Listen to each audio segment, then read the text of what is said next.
সত্যি দারুণ লাগছে কিন্তু এই জায়গাটা দেখতে। এই লাভ কেআইএফএফ ফটোগ্রাফি সেগুলো কিন্তু মিশে গেছে বাংলার যে সকল প্রেক্ষাপটের সাথে, সেইভাবে কিন্তু এই ছবিগুলোকে সাজিয়ে তোলা হয়েছে।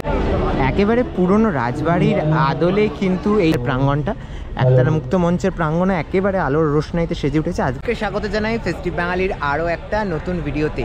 দেখতে দেখতে সব পুজো পার্বণ তো মিটলো, তবে কি উৎসবের শেষ? একদমই নয়। আজ 6 নভেম্বর নন্দন রবীন্দ্র সদন প্রাঙ্গণ সেজে উঠেছে 31তম কলকাতা আন্তর্জাতিক চলচ্চিত্র উৎসবকে কেন্দ্র করে। আর আমি এই মুহূর্তে রয়েছি নন্দন রবীন্দ্র সদন প্রাঙ্গণে।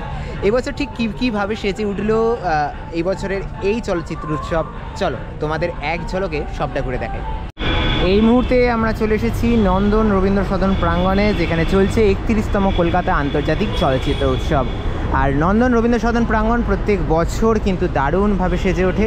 এবছর কিন্তু কোনো রকম আলাদা কিছু নয়, নতুনভাবে আরও সুন্দরভাবে কিন্তু সেজে উঠেছে এই নন্দন রবীন্দ্র সদন প্রাঙ্গণ। সত্যি দারুণ লাগছে কিন্তু এই জায়গাটা দেখতে। একেবারে আন্তর্জাতিক চলচ্চিত্র মিশে গেছে বাংলার দৃশ্যপটের সাথে। আর এই হচ্ছে নন্দন প্রাঙ্গণ। নন্দন প্রাঙ্গণের সাথে কিন্তু এই আলোর রোশনাই আর তার সাথে এই সিনেমা সব কিছু একসাথে মিলেমিশে গেছে। নন্দন রবীন্দ্র সদন প্রাঙ্গণ তো একেবারে জমজমাট। এই হচ্ছে মূলত প্রবেশ পথ যে নন্দনে, তাও কিন্তু সেজে উঠেছে।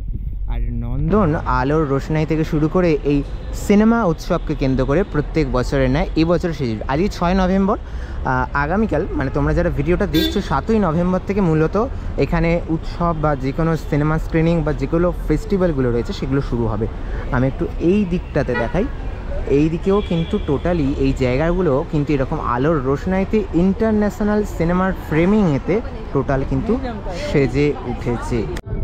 আই লাভ কেআইএফএফ ফটোগ্রাফি জোন এটা টোটালি। এই ধরনের লাইটিং থেকে শুরু করে এই সমস্ত এলাকা কিন্তু বিভিন্ন রকমের যে ইন্টারন্যাশনাল ফিল্মের যে দৃশ্যপট রয়েছে এক একটা, সেগুলো কিন্তু মিশে গেছে বাংলার যে সকল প্রেক্ষাপটের সাথে, সেইভাবে কিন্তু এই ছবিগুলোকে সাজিয়ে তোলা হয়েছে এই 31তম চলচ্চিত্র উৎসবে।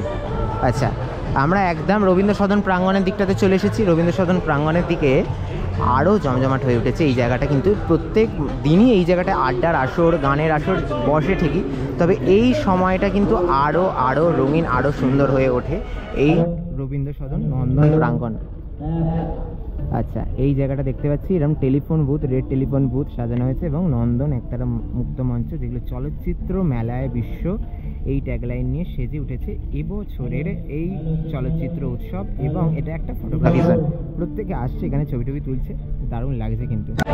একেবারে পুরনো রাজবাড়ির আদলে কিন্তু এই জায়গাটা রোলার সেজে উঠেছে। তার সাথে উত্তম সুচিত্রার বিভিন্ন সিনেমা কিন্তু মিশে গেছে এই গোটা জায়গাটাতে। সত্যি খুব সুন্দর লাগছে, খুব কালারফুলভাবে সেজে উঠেছে এবছরের 31তম চলচ্চিত্র উৎসব। তার সাথে আমি এদিকটা দেখাই, এদিকটাতেও কিন্তু সেই বাংলা দৃশ্যপটের সাথে ইন্টারন্যাশনাল ফিল্মের বিভিন্ন এলিমেন্টস কিন্তু একসাথে জর্জরিত। তোমরা কিন্তু এই জায়গাগুলোতে বিভিন্ন যে বই, সেগুলো আগামীকাল থেকে মূলত বিক্রি হওয়া শুরু হয়ে যাবে। আচ্ছা, এই দিকেও কিন্তু বেশ কিছু স্টল রয়েছে। আর একেবারে আমরা চলে যাব একতারা মুক্ত মঞ্চের যে গ্রাউন্ডটা রয়েছে। এই একতারা মুক্ত মঞ্চের গ্রাউন্ডটা প্রত্যেক বছর এই জায়গায় কিন্তু সিনে আড্ডা জমে ওঠে। আর সিনে আড্ডা মানে কি, একেবারে আগামীকাল মানে 7ই নভেম্বর থেকে এখানে কিন্তু বিভিন্ন টলিউড এবং বলিউডের তারকাদের সমাবেশ হবে। তাদের সাথে মানুষের ইন্টারাকশান, তাদের সাথে বেশ কিছুটা সন্ধ্যা কাটানো, এই অনুষ্ঠানগুলো নিয়েই কিন্তু মূলত এই সিনে আড্ডা, গানে গানে সিনেমা, এই সমস্ত কিছু কিন্তু একেবারে জমজমাট হয়ে উঠবে। আমি ঘুরে দেখাচ্ছিলাম এই একতারা মুক্ত মঞ্চের প্রাঙ্গণটা। একতারা মুক্ত মঞ্চের প্রাঙ্গণে একেবারে আলোর রোশনাইতে সেজে উঠেছে। আজকে 6 নভেম্বর সবেমাত্র উদ্বোধন হয়েছে ধনধান্য স্টেডিয়াম থেকে। আর তারই একেবারে যেহেতু বেশ কিছুক্ষণ পরে আমরা চলে এসেছি, সেই কারণে টোটালি এই জায়গাগুলো এখনও প্রস্তুতির পর্যায়ে রয়েছে।